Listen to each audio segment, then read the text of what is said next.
Pre-cooked onions. Pre-cooked onions. We use the mixed spice. Yeah. Which you know of, obviously. Yeah. Let that caramelize.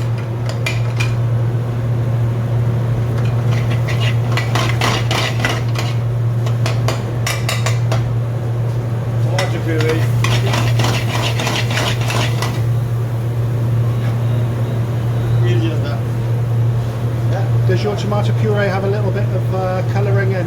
I have to, because otherwise the colour, the natural colour we get from the tomato puree, Yeah. it doesn't give out any justice. No, so I understand what you have mean. to Yeah. add a bit of food Yeah. colour to it. Yeah. We just slightly enhance the colour. Sure. So Yeah, there we go. not too bright. Yeah, not Yeah. too bright. And just let it cook. There we are. And right at the end, I'm just going to add a bit of braised gravy to that.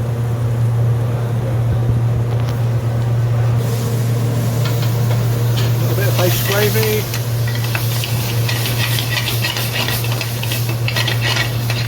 Maybe a little bit more just to. Okay. You don't measure anything. No, I never measure anything. It's either. all in the power of the eyes. Exactly. Yeah. And I think what happens, a lot of people might criticize us to say, oh, you guys don't measure anything, how do you know? No. Like how we've been taught the old school way, is what looks good to the eye, Yes. yeah, and what looks good and how it should be is how it is. Yeah. I don't measure anything either. I've got to give a So there we are. verbal measurement just so people can cook it, but Yeah. I never.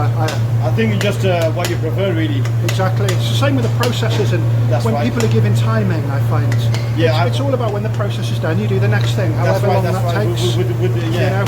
With some, and it all depends on your equipment as well. Exactly. Yeah. How thick your pan is, what pan you're That's using. right. You know, the intensity of your flame. Yeah. Everything. I mean, we could have done this in what? If we really think about it, Steve, if we really wanted to speed this process up, Yeah. I could have flash fried the mushrooms. You could have, yeah. And Nice you would have fresh, been, fresh yeah, mushroom. and you would Yeah. have been, what, a minute and a half? Yeah, yeah, yeah. So now, there you are. Your mushroom bhaji is being cooked, and it is cooked. So you have restaurant It grade. smells awesome. Thank you. There you are. You have a mushroom bhaji that's freshly made. I've never been keen on mixed powder, but really that smells amazing. Well, you know, it's how you mix your powders as well. You Yeah, should know that. yeah. It depends all on the chefs. You mix your own powders to your strengths and however you want it. Yeah. So if I don't like mixed powder, it's my fault for not mixing it right. Well, you know, it's your choice. You can use the 5 flavors, Yeah. 5 spices. You can use 3 spices. It all depends on how you want to make a mixed powder. And we only do that because it makes life easier for us, because it's like a Oh, production for us. definitely.